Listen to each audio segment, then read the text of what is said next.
ਵਾਹਿਗੁਰੂ ਜੀ ਕਾ ਖਾਲਸਾ ਵਾਹਿਗੁਰੂ ਜੀ ਕੀ ਫਤਿਹ। ਜਪਜੀ ਸਾਹਿਬ 22ਵੀਂ ਪੌੜੀ ਤੋਂ 26 ਪੌੜੀਆਂ ਤੱਕ ਦੀ ਵਿਆਖਿਆ। ਪਾਤਾਲਾ ਪਾਤਾਲ ਲਖ ਆਗਾਸਾ ਆਗਾਸ, ਓੜਕ ਓੜਕ ਭਾਲ ਥਕੇ ਵੇਦ ਕਹਿਨ ਇੱਕ ਵਾਤ। ਸਾਰੇ ਵੇਦ ਇੱਕ ਜ਼ੁਬਾਨ ਹੋ ਕੇ ਆਖਦੇ ਹਨ। ਪਾਤਾਲਾਂ ਦੇ ਹੇਠ ਹੋਰ ਲੱਖਾਂ ਪਾਤਾਲ ਹਨ ਅਤੇ ਆਕਾਸ਼ਾਂ ਦੇ ਉੱਤੇ ਹੋਰ ਲੱਖਾਂ ਆਕਾਸ਼ ਹਨ। ਬੇਅੰਤ ਰਿਸ਼ੀ ਮੁਨੀ ਇਹਨਾਂ ਦੇ ਅਖੀਰਲੇ ਬੰਨਿਆਂ ਦੀ ਭਾਲ ਕਰਕੇ ਥੱਕ ਗਏ ਹਨ, ਪਰ ਲੱਭ ਨਹੀਂ ਸਕੇ। ਸੈਸ 18 ਕਹਿਨ ਕਤੇਬਾ ਅਸਲੂ ਇੱਕ ਧਾਤ, ਲੇਖਾ ਹੋਏ ਤਾਂ ਲਿਖੀਐ ਲੇਖੇ ਹੋਏ ਵਿਨਾਸ਼। ਮੁਸਲਮਾਨ ਤੇ ਈਸਾਈ ਆਦਿਕ ਦੀਆਂ ਚਾਰੇ ਕਤੇਬਾਂ ਆਖਦੀਆਂ ਹਨ। ਕੁੱਲ 18,000 ਆਲਮ ਹਨ, ਜਿਨ੍ਹਾਂ ਦਾ ਮੁੱਢ ਇੱਕ ਅਕਾਲ ਪੁਰਖ ਹੈ। ਪਰ ਸੱਚੀ ਗੱਲ ਤਾਂ ਇਹ ਹੈ ਕਿ ਸ਼ਬਦ ਹਜ਼ਾਰਾਂ ਤੇ ਲੱਖਾਂ ਵੀ ਕੁਦਰਤ ਦੀ ਗਿਣਤੀ ਵਿੱਚ ਵਰਤੇ ਨਹੀਂ ਜਾ ਸਕਦੇ।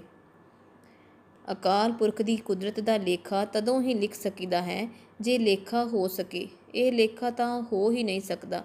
ਲੇਖਾ ਕਰਦਿਆਂ ਕਰਦਿਆਂ ਲੇਖੇ ਦਾ ਹੀ ਖਾਤਮਾ ਹੋ ਜਾਂਦਾ ਹੈ।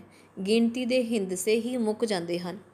ਨਾਨਕ ਵੱਡਾ ਆਖੀਏ ਆਪੇ ਜਾਣੇ ਆਪ। ਹੇ ਨਾਨਕ, ਜਿਸ ਅਕਾਲ ਪੁਰਖ ਨੂੰ ਸਾਰੇ ਜਗਤ ਵਿੱਚ ਵੱਡਾ ਆਖਿਆ ਜਾ ਰਿਹਾ ਹੈ, ਉਹ ਆਪ ਹੀ ਆਪਣੇ ਆਪ ਨੂੰ ਜਾਣਦਾ ਹੈ। ਉਹ ਆਪਣੀ ਵਡਿਆਈ ਆਪ ਹੀ ਜਾਣਦਾ ਹੈ।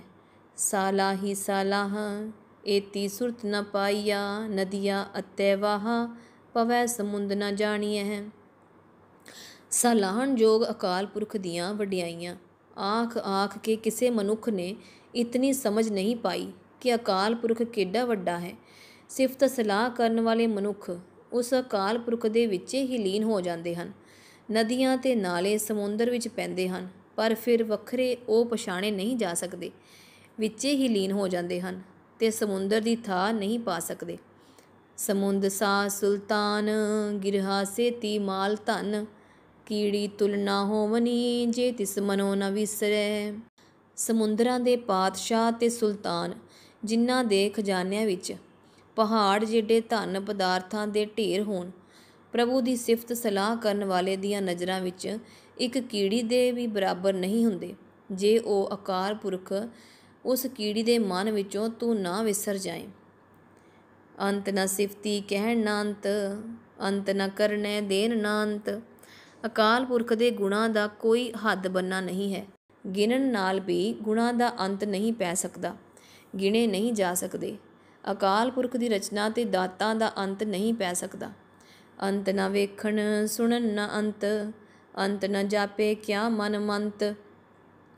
ਵੇਖਣ ਤੇ ਸੁਣਨ ਨਾਲ ਵੀ ਉਸ ਦੇ ਗੁਣਾਂ ਦਾ ਪਾਰ ਨਹੀਂ ਪਾ ਸਕੀਦਾ। ਉਸ ਅਕਾਲ ਪੁਰਖ ਦੇ ਮਨ ਵਿੱਚ ਕਿਹੜੀ ਸਲਾਹ ਹੈ, ਇਸ ਗੱਲ ਦਾ ਵੀ ਅੰਤ ਨਹੀਂ ਪਾ ਸਕੀਦਾ। ਅੰਤ ਨ ਜਾਪੇ ਕੀਤਾ ਆਕਾਰ, ਅੰਤ ਨ ਜਾਪੇ ਪਾਰਾਵਾਰ। ਅਕਾਲ ਪੁਰਖ ਨੇ ਇਹ ਜਗਤ ਜੋ ਦਿਸ ਰਿਹਾ ਹੈ ਬਣਾਇਆ ਹੈ, ਪਰ ਇਸ ਦਾ ਹੀ ਅੰਤ ਨਹੀਂ ਪਾਇਆ ਜਾ ਸਕਦਾ। ਇਸ ਦਾ ਉਰਲਾ ਤੇ ਪਾਰਲਾ ਬੰਨਾ ਕੋਈ ਨਹੀਂ ਦਿਸਦਾ। ਅੰਤ ਕਾਰਨ ਕੇਤੇ ਬਿਲ ਲਾਹੇ, ਤਾਕੇ ਅੰਤ ਨ ਪਾਏ ਜਾਹੇ। ਕਈ ਮਨੁੱਖ ਅਕਾਲ ਪੁਰਖ ਦਾ ਹੱਦ ਬੰਨਾ ਲੱਭਣ ਲਈ ਤਰਲੇ ਲੈ ਰਹੇ ਸਨ, ਪਰ ਉਸ ਦੇ ਹੱਦ ਬੰਨੇ ਲੱਭੇ ਨਹੀਂ ਜਾ ਸਕਦੇ। ਇਹ ਅੰਤ ਨਾ ਜਾਣੇ ਕੋਇ, ਬਹੁਤਾ ਕਹੀਐ ਬਹੁਤਾ ਹੋਏ।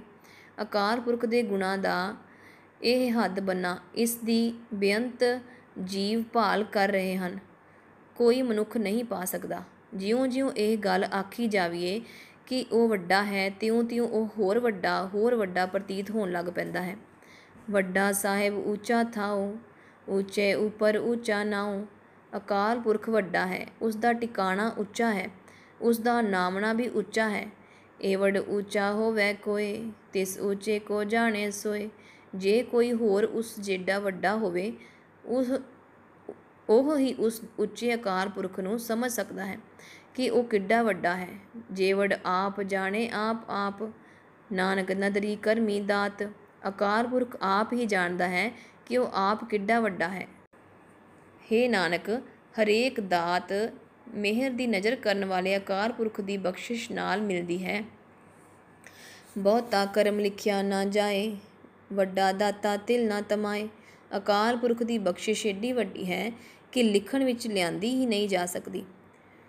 ਉਹ ਬੜੀਆਂ ਦਾਤਾਂ ਦੇਣ ਵਾਲਾ ਹੈ, ਉਸ ਨੂੰ ਰਤਾ ਵੀ ਲਾਲਚ ਨਹੀਂ। ਕੇਤੇ ਮੰਗਹਿ ਜੋਧ ਅਪਾਰ, ਕੇਤਿਆਂ ਗਣਤ ਨਹੀਂ ਵਿਚਾਰ।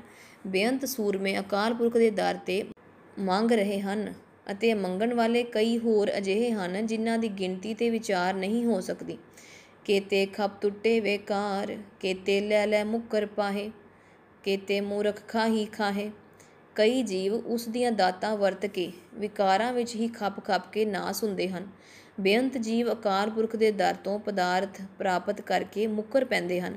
ਭਾਵ ਕਦੇ ਸ਼ੁਕਰ ਵਿੱਚ ਆ ਕੇ ਇਹ ਨਹੀਂ ਆਖਦੇ ਕਿ ਸਭ ਪਦਾਰਥ ਪ੍ਰਭੂ ਆਪ ਦੇ ਰਿਹਾ ਹੈ। ਅਨੇਕਾਂ ਮੂਰਖ ਪਦਾਰਥ ਲੈ ਕੇ ਖਾਈ ਹੀ ਜਾਂਦੇ ਹਨ, ਪਰ ਦਾਤਾਰ ਨੂੰ ਚੇਤੇ ਨਹੀਂ ਰੱਖਦੇ। ਕੇਤਿਆਂ ਦੁੱਖ ਭੂਖ ਸਦ ਮਾਰ, ਇਹ ਪੀ ਦਾਤ ਤੇਰੀ ਦਾਤਾਰ। ਅਨੇਕਾਂ ਜੀਵਾਂ ਨੂੰ ਸਦਾ ਮਾਰ, ਕਲੇਸ਼ ਅਤੇ ਭੁੱਖ ਹੀ ਭਾਗਾਂ ਵਿੱਚ ਲਿਖੇ ਹਨ, ਪਰ ਹੇ ਦੇਣਹਾਰ ਅਕਾਲ ਪੁਰਖ, ਇਹ ਵੀ ਤੇਰੀ ਹੀ ਬਖਸ਼ਿਸ਼ ਹੈ, ਕਿਉਂਕਿ ਇਹਨਾਂ ਦੁੱਖਾਂ ਕਲੇਸ਼ਾਂ ਦੇ ਕਾਰਨ ਹੀ ਮਨੁੱਖ ਨੂੰ ਰਜ਼ਾ ਵਿੱਚ ਤੁਰਨ ਦੀ ਸਮਝ ਪੈਂਦੀ ਹੈ। ਬੰਧ ਖਲਾਸੀ ਭਾਣੇ ਹੋਏ, ਹੋਰ ਆਖ ਨ ਸਕੈ ਕੋਇ। ਤੇ ਮਾਇਆ ਦੇ ਮੋਹ ਰੂਪ ਬੰਧਨ ਤੋਂ ਛੁਟਕਾਰਾ ਅਕਾਲ ਪੁਰਖ ਦੀ ਰਜ਼ਾ ਵਿੱਚ ਤੁਰਿਆ ਹੀ ਹੁੰਦਾ ਹੈ। ਰਜ਼ਾ ਤੋਂ ਬਿਨਾਂ ਕਈ ਹੋਰ ਤਰੀਕਾ ਕੋਈ ਮਨੁੱਖ ਨਹੀਂ ਦੱਸ ਸਕਦਾ। ਭਾਵ ਕੋਈ ਮਨੁੱਖ ਨਹੀਂ ਦੱਸ ਸਕਦਾ ਕਿ ਰਜ਼ਾ ਵਿੱਚ ਤੁਰਨ ਤੋਂ ਬਿਨਾਂ ਮੋਹ ਤੋਂ ਛੁਟਕਾਰੇ ਦਾ ਕੋਈ ਹੋਰ ਵਸੀਲਾ ਵੀ ਹੋ ਸਕਦਾ ਹੈ। ਜੇ ਕੋ ਖਾਇਕ ਆਖਣ ਪਾਏ, ਉਹ ਜਾਣੇ ਜਿਤਿਆ ਮੋਹ ਖਾਏ। ਪਰ ਜੇ ਕੋਈ ਮੂਰਖ ਮਾਇਆ ਦੇ ਮੋਹ ਤੋਂ ਛੁਟਕਾਰੇ ਦਾ ਕੋਈ ਹੋਰ ਵਸੀਲਾ ਦੱਸਣ ਦਾ ਯਤਨ ਕਰੇ, ਤਾਂ ਉਹੀ ਜਾਣਦਾ ਹੈ ਜਿਤਨੀਆਂ ਚੋਟਾਂ ਉਹ ਇਸ ਮੂਰਖਤਾ ਦੇ ਕਾਰਨ ਆਪਣੇ ਮੂੰਹ ਉੱਤੇ ਖਾਂਦਾ ਹੈ। ਭਾਵ ਕੂੜ ਤੋਂ ਬਚਣ ਲਈ ਇੱਕੋ ਹੀ ਤਰੀਕਾ ਹੈ ਕਿ ਮਨੁੱਖ ਰਜ਼ਾ ਵਿੱਚ ਤੁਰੇ, ਪਰ ਜੇ ਕੋਈ ਮੂਰਖ ਕੋਈ ਹੋਰ ਤਰੀਕਾ ਭਾਲਦਾ ਹੈ ਤਾਂ ਇਸ ਕੂੜ ਤੋਂ ਬਚਣ ਦੇ ਥਾਂ ਸਗੋਂ ਵਧੀਕ ਦੁਖੀ ਹੁੰਦਾ ਹੈ। ਆਪੇ ਜਾਣੇ ਆਪੇ ਦੇ, ਆਖੇ ਸੇ ਵੀ ਕੇਈ ਕੇ। ਅਕਾਲ ਪੁਰਖ ਆਪ ਹੀ ਜੀਵਾਂ ਦੀਆਂ ਲੋੜਾਂ ਜਾਣਦਾ ਹੈ ਤੇ ਆਪ ਹੀ ਦਾਤਾਂ ਦਿੰਦਾ ਹੈ। ਅਨੇਕਾਂ ਮਨੁੱਖ ਇਹ ਗੱਲ ਵੀ ਆਖਦੇ ਹਨ, ਸਾਰੇ ਨਾ ਸ਼ੁਕਰੇ ਹੀ ਨਹੀਂ ਹਨ। ਜਿਸਨੂੰ ਬਖਸ਼ੇ ਸਿਫਤ ਸਲਾਹ, ਨਾਨਕ ਪਾਤਸ਼ਾਹੀ ਪਾਤਸ਼ਾਹ। ਹੇ ਨਾਨਕ, ਜਿਸ ਮਨੁੱਖ ਨੂੰ ਅਕਾਲ ਪੁਰਖ ਆਪਣੀ ਸਿਫਤ ਸਲਾਹ ਬਖਸ਼ਦਾ ਹੈ, ਉਹ ਪਾਤਸ਼ਾਹਾਂ ਦਾ ਪਾਤਸ਼ਾਹ ਬਣ ਜਾਂਦਾ ਹੈ। ਸਿਫਤ ਸਲਾਹ ਹੀ ਸਭ ਤੋਂ ਉੱਚੀ ਦਾਤ ਹੈ। ਅਮੁੱਲ ਗੁਣ ਅਮੁੱਲ ਵਪਾਰ, ਅਮੁੱਲ ਵਪਾਰੀਏ ਅਮੁੱਲ ਭੰਡਾਰ। ਅਕਾਲ ਪੁਰਖ ਦੇ ਗੁਣ ਅਮੋਲਕ ਹਨ, ਭਾਵ ਗੁਣਾਂ ਦਾ ਮੁੱਲ ਨਹੀਂ ਪੈ ਸਕਦਾ। ਇਹਨਾਂ ਗੁਣਾਂ ਦੇ ਵਪਾਰ ਕਰਨੇ ਵੀ ਅਮੋਲਕ ਹਨ। ਉਹਨਾਂ ਮਨੁੱਖਾਂ ਦਾ ਵੀ ਮੁੱਲ ਨਹੀਂ ਪੈ ਸਕਦਾ ਜੋ ਅਕਾਲ ਪੁਰਖ ਦੇ ਗੁਣਾਂ ਦੇ ਵਪਾਰ ਕਰਦੇ ਹਨ। ਗੁਣਾਂ ਦੇ ਖਜ਼ਾਨੇ ਵੀ ਅਮੋਲਕ ਹਨ। ਅਮੁੱਲ ਆਵਹਿ ਅਮੁੱਲ ਲੈ ਜਾਹੇ, ਅਮੁੱਲ ਭਾਏ ਅਮੁੱਲਾ ਸਮਾਹੇ। ਉਹਨਾਂ ਮਨੁੱਖਾਂ ਦਾ ਮੁੱਲ ਨਹੀਂ ਪੈ ਸਕਦਾ ਜੋ ਇਸ ਵਪਾਰ ਲਈ ਜਗਤ ਵਿੱਚ ਆਉਂਦੇ ਹਨ।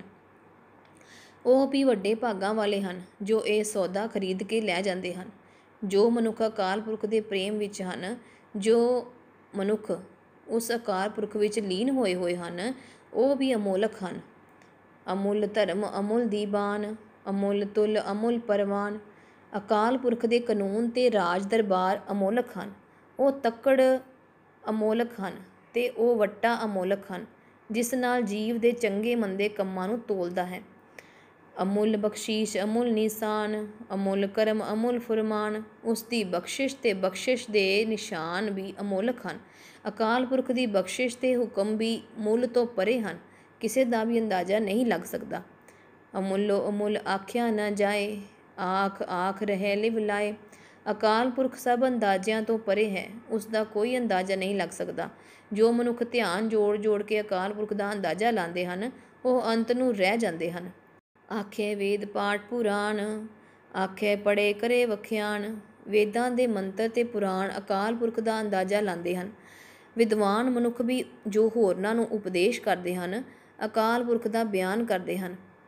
ਆਖੇ ਬ੍ਰਹਮੇ ਆਖੇ ਇੰਦ, ਆਖੇ ਗੋਪੀ ਤੇ ਗੋਵਿੰਦ। ਕਈ ਬ੍ਰਹਮਾ ਕਈ ਇੰਦ ਅਕਾਲ ਪੁਰਖ ਦੀ ਵਡਿਆਈ ਆਖਦੇ ਹਨ। ਗੋਪੀਆਂ ਤੇ ਕਈ ਕਾਣ ਅਕਾਲ ਪੁਰਖ ਦਾ ਅੰਦਾਜ਼ਾ ਲਾਉਂਦੇ ਹਨ। ਆਖੇ ਈਸਰ ਆਖੇ ਸਿੱਧ, ਆਖੇ ਕੇਤੇ ਕੀਤੇ ਬੁੱਧ। ਕਈ ਸ਼ਿਵ ਤੇ ਸਿੱਧ ਅਕਾਲ ਪੁਰਖ ਦੀ ਵਡਿਆਈ ਆਖਦੇ ਹਨ। ਅਕਾਲ ਪੁਰਖ ਦੇ ਪੈਦਾ ਕੀਤੇ ਹੋਏ ਬੇਅੰਤ ਬੁੱਧ ਉਸ ਦੀ ਵਡਿਆਈ ਆਖਦੇ ਹਨ। ਆਖੇ ਦਾਨਵ ਆਖੇ ਦੇਵ, ਆਖੇ ਸੁਰ ਨਰ ਮੁਨ ਜਨ ਸੇਵ। ਰਾਖਸ਼ ਤੇ ਦੇਵਤੇ ਵੀ ਅਕਾਲ ਪੁਰਖ ਦੀ ਵਡਿਆਈ ਆਖਦੇ ਹਨ। ਦੇਵਤਾ ਸੁਭਾਉ ਮਨੁੱਖ, ਮੁਨੀ, ਲੋਕ ਤੇ ਸੇਵਕ ਅਕਾਲ ਪੁਰਖ ਦਾ ਅੰਦਾਜ਼ਾ ਲਾਉਂਦੇ ਹਨ। ਕੇਤੇ ਆਖੈ ਆਖਣ ਪਾਹੇ, ਕੇਤੇ ਕਹਿ ਕਹਿ ਉਠ ਉਠ ਜਾਹੇ। ਬੇਅੰਤ ਜੀਵ ਅਕਾਲ ਪੁਰਖ ਦਾ ਅੰਦਾਜ਼ਾ ਲਾ ਰਹੇ ਹਨ ਅਤੇ ਬੇਅੰਤ ਹੀ ਲਾਉਣ ਦਾ ਯਤਨ ਕਰ ਰਹੇ ਹਨ। ਬੇਅੰਤ ਜੀਵ ਅੰਦਾਜ਼ਾ ਲਾ ਲਾ ਕੇ ਇਸ ਜਗਤ ਤੋਂ ਤੁਰੇ ਜਾ ਰਹੇ ਹਨ। ਏਤੇ ਕੀਤੇ ਹੋਰ ਕਰੇ ਤਾਂ ਆਖ ਨਾ ਸਕੈ ਕੇਈ ਕੇ। ਜਗਤ ਵਿੱਚ ਇਤਨੇ ਬੇਅੰਤ ਜੀਵ ਪੈਦਾ ਕੀਤੇ ਹੋਏ ਹਨ ਜੋ ਬਿਆਨ ਕਰ ਰਹੇ ਹਨ, ਪਰ ਹੇ ਹਰੀ, ਜੇ ਤੂੰ ਹੋਰ ਵੀ ਬੇਅੰਤ ਜੀਵ ਪੈਦਾ ਕਰ ਦੇਵੇਂ ਤਾਂ ਵੀ ਕੋਈ ਜੀਵ ਤੇਰਾ ਅੰਦਾਜ਼ਾ ਨਹੀਂ ਲਾ ਸਕਦਾ। ਜੇ ਵਡ ਭਾਵੈ ਤੇ ਵਡ ਹੋਏ, ਨਾਨਕ ਜਾਣੇ ਸਾਚਾ ਸੋਏ। ਹੇ ਨਾਨਕ, ਪਰਮਾਤਮਾ ਜਿਤਨਾ ਚਾਹੁੰਦਾ ਹੈ ਉਤਨਾ ਹੀ ਵੱਡਾ ਹੋ ਜਾਂਦਾ ਹੈ, ਆਪਣੀ ਕੁਦਰਤ ਵਧਾ ਲੈਂਦਾ ਹੈ। ਉਹ ਸਦਾ ਥਿਰ ਰਹਿਣ ਵਾਲਾ ਹਰੀ ਆਪ ਹੀ ਜਾਣਦਾ ਹੈ ਕਿ ਉਹ ਕਿੱਡਾ ਵੱਡਾ ਹੈ। ਜੇ ਕੋ ਆਖੇ ਬੋਲ ਵਿਗਾੜ, ਤਾਂ ਲਿਖੀਐ ਸਿਰ ਗਾਵਾਰਾ ਗਾਵਾਰ। ਜੇ ਕੋਈ ਬੜ ਬੋਲਾ ਮਨੁੱਖ ਦੱਸਣ ਲੱਗੇ ਕਿ ਅਕਾਲ ਪੁਰਖ ਕਿਤਨਾ ਵੱਡਾ ਹੈ, ਤਾਂ ਉਹ ਮਨੁੱਖ ਮੂਰਖਾਂ ਸਿਰ ਮੂਰਖ ਗਿਣਿਆ ਜਾਂਦਾ ਹੈ। ਵਾਹਿਗੁਰੂ ਜੀ ਕਾ ਖਾਲਸਾ, ਵਾਹਿਗੁਰੂ ਜੀ ਕੀ ਫਤਿਹ।